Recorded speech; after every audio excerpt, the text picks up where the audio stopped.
حضرت داؤد علیہ السلام بڑی غیرت والے نبی تھے۔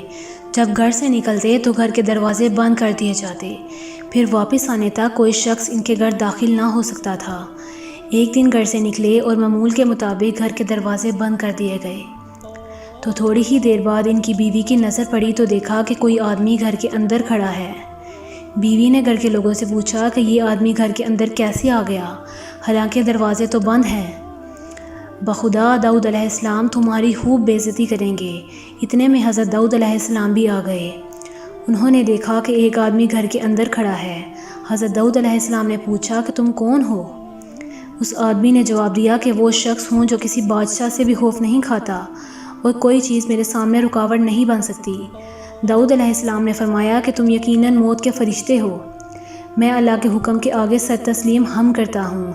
مرحبا۔ پھر جلدی سے اپنی جگہ پر گئے اور وہیں ان کی روح قبض کر لی گئی اور وہ اپنے کام سے فارغ ہو گئے اور آفتاب ان پر طلوع ہوا تو حضرت سلیمان علیہ السلام نے پرندوں کو حکم دیا کہ وہ حضرت داؤد علیہ السلام کے جسم مبارک پر سایہ کریں۔